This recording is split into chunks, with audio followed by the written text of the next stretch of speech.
Hello everyone. In the previous part of this chapter, we discussed that the Harappan cities were well-planned cities and the Harappan people had expertise in architecture. Based on the evidences received during excavation, the archaeologists have tried to interpret about the life of people in Harappan cities. The archaeologists believe that these cities had many special buildings, and these special buildings may have been used by the rulers for residential purpose. They also got evidences that the people in these cities followed different occupation.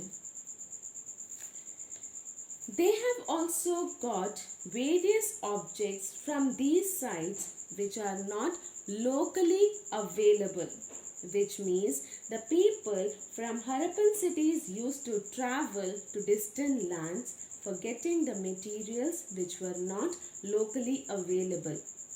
They brought both finished goods as well as raw materials like copper, tin, gold, silver and precious stones from distant lands.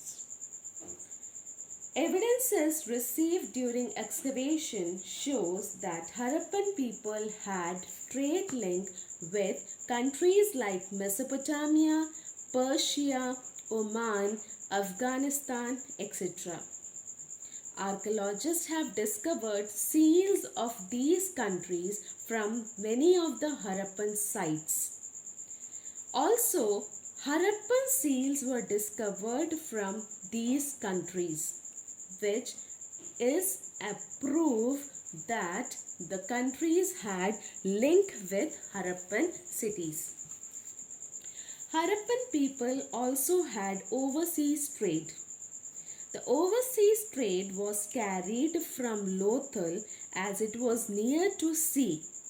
Archaeologists have discovered a dockyard which was used for stationing of the ships at Lothal.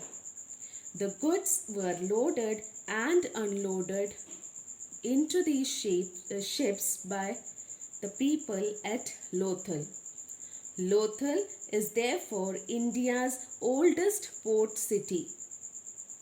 The different seals found at these places prove that scribes used to live during this period. Scribes were the people who knew how to write and they helped in preparing seals. Harappan seals had Harappan scripts engraved on them. The Harappan scripts was pictographic, that is, it had picture-like signs. But the actual meaning of these signs is not yet known as the script has not been deciphered yet. Different people in these cities followed different occupation.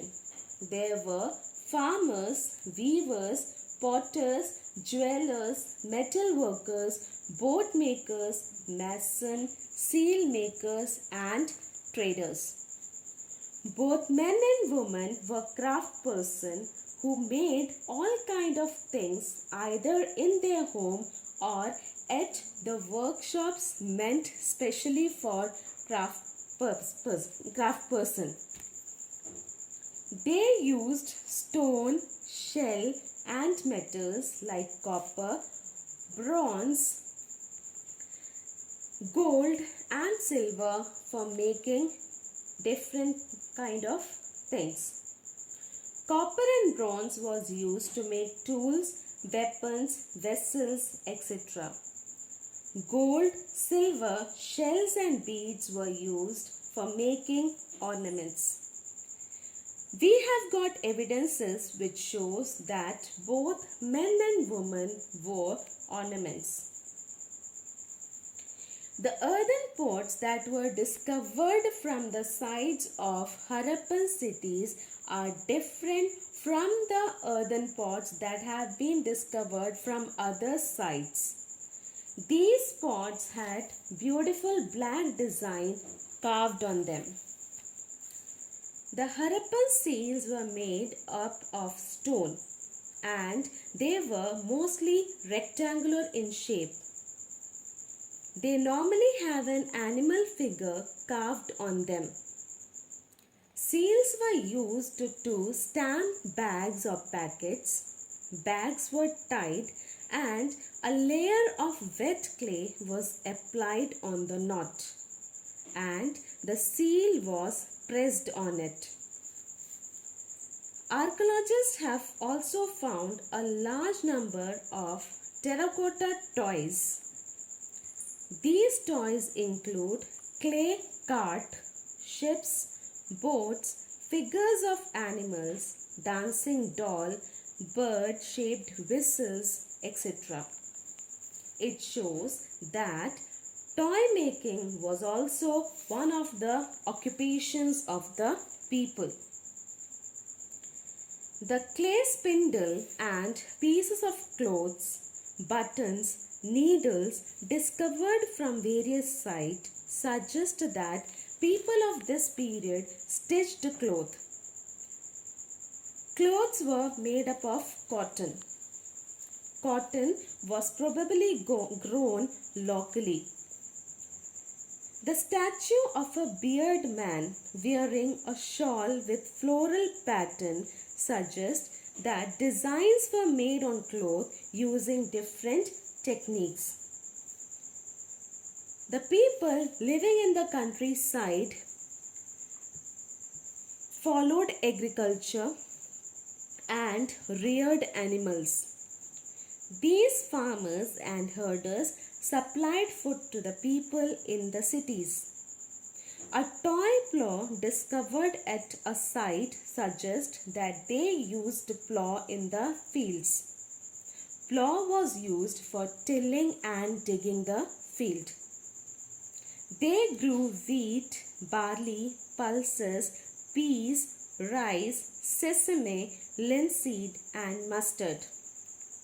They reared cattle, sheep, goat, buffaloes, etc. Fishing and hunting was also practiced. These animals were reared for milk and for getting help in the fields. Although most of the cities of Harappan civilization had same structure and was divided into two parts, citadel and the lower town, an exception was seen at Dholavira, a city located in the Rann of Kutch, Gujarat. It was different from other cities as it was divided into three parts. That is, Dholavira had a citadel, a lower town and a larger portion that is named as middle town. Each of the part was surrounded with massive stone walls and had gateways for entry and exit. Another interesting finding at Dholavira is a signboard. A large signboard containing 10 large-sized signs of Harappan script was found from Dholavira. This signboard is believed to be the oldest signboard in the world.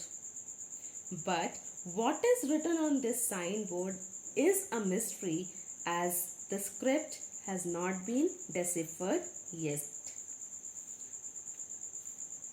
Around 3,900 years ago, the Harappan civilization underwent major changes. People stopped living in many of these cities. They stopped using seals. They stopped traveling to distant places. Garbage piled up on the street. Drains broke down. The exact reason why all this happened is not clear, as we don't have clear evidences about the same. Different scholars give different theories about this decline of Harappan civilization. Some scholars suggest that it happened as the river dried up, whereas some others argue that if the river dries up, it will not affect all the areas. They suggest that there was massive deforestation. There are other scholars who suggest the theory that there was a change in the course of river Indus which led to a massive flood. There are other group of scholars who suggest a natural disaster like earthquake or an epidemic. But there are no clear evidences about any of these theories, and the reason for the end of Harappan civilization remains a mystery. The Harappan civilization gradually declined and the people abandoned the cities and moved to smaller settlements.